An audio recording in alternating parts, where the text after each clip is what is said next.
Hello everyone, welcome to my channel Learn on Internet. Let's talk about the concept of GST.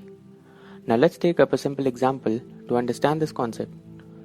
Suppose एक manufacturer है company A, एक trader है company B और एक customer है. Now the manufacturer company A purchases from the market goods worth ₹100 जिसे वो as an input use करेगा मैन्युफैक्चर में और उस पर वो पे करेगा input tax at the rate of 5%, that is ₹5.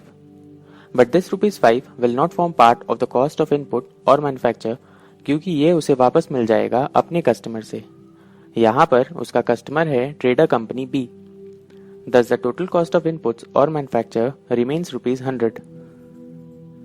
Now for the sake of simplicity, let's suppose manufacturer company A decides to sell at ₹200. Thus value added including profits comes to ₹100, that is ₹200 minus ₹100. Now on the selling price, GST is chargeable at the rate of 5% which comes to ₹10, यानी कि 200 पे 5%. Thus total selling price हो जाएगा ₹210 and the net GST payable by company A will be ₹5 and that is ₹10 जो उसे मिला company B से minus ₹5 जो उसे पे करना था. Now trader company B will record his cost of purchase at ₹200 and GST already paid by him, that is ₹10, will not form part of the cost of purchase as it will be reimbursed to him by the customer. Thus the total cost of purchase comes to ₹200. Now let's say trader company B fixes the selling price at ₹300. Thus value added including profits comes to ₹100, that is ₹300 minus ₹200. Now GST chargeable at the time of sale at the rate of 5% amounts to ₹15, making the total selling price ₹315 and the net GST payable by trader company B amounts to ₹5, that is ₹15 जो वो collect किया है customer से minus ₹10 जो वो already पे कर चुका है कंपनी A को. Thus we can see that GST is a tax on value added, that is ₹5 on ₹100 at the time of purchase by company A, then ₹5 on ₹100 when value is added by company A and again the same when value is added by company B.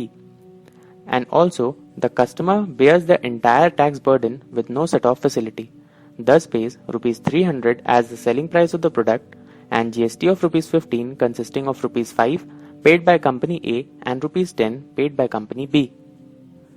Now understanding the concept from the viewpoint of accounting.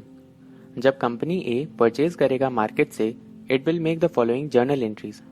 That is, purchase account under expenses debit ₹100, input tax or GST paid on purchase as asset debit ₹5, to creditors and the liabilities ₹105, which will reflect in the books of accounts of A in the profit and loss statement and in the balance sheet as under. Under expenses, purchase of ₹100, under assets, input tax paid ₹5 and under liabilities, the creditors ₹105.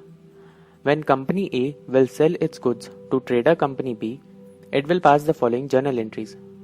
That is, B account under debtor debit ₹210, to output tax under liabilities ₹10, that is 5% of ₹200, to sales under income ₹200, which will reflect in the books as sales under income ₹200, output tax collected from company B under liabilities ₹10 because it is payable to the government, and finally the debtors, that is customer company B ₹210. This will show the position of net GST liability of ₹5 remaining to be paid to the government collected from company B after setting off ₹5 already paid. Now जब company B purchase करेगा company A से, it will make the following journal entries. Purchase account under expenses debit ₹200, input tax or GST paid on purchase as asset debit ₹10 because this input tax either will be claimed or will be reimbursed by the customer. To creditors, that is company A, under liabilities ₹210, which will reflect in the books of accounts of B in the profit and loss statement and in the balance sheet as under. Under expenses, purchase of ₹200, under assets, input tax paid, that is GST paid ₹10, and under liabilities, the creditors ₹210. Finally, when company B will sell its goods to the customer, it will pass the following journal entries. Customer account under debtor debit rupees 315 to output tax under liabilities rupees 15, that is 5% of rupees 300, because this tax has to be paid by company B to the government collected from the customer. To sales under income rupees 300, which will reflect in the books as sales under income rupees 300, output tax collected from the customer payable to the government under liabilities rupees 15, and finally the debtors, that is the customer, rupees 315. This will show the net position as GST liability of rupees 5 remaining to be paid to the government collected from the customer after setting off rupees 10 already paid by company B to company A, whereby the customer bared the entire GST amount of rupees 15 in the supply chain. Thus, for the sake of simplicity to explain, profit and loss and balance sheets are in T format or old format to say. That's all for today. Thank you very much for watching. Please like the video if you found the content to be useful. Subscribe to my YouTube channel to get the latest updates and new videos on informative and educational topics. Do share it with your friends and family to spread the knowledge. Also comment your queries, feedbacks and suggestions if any in the comment section below.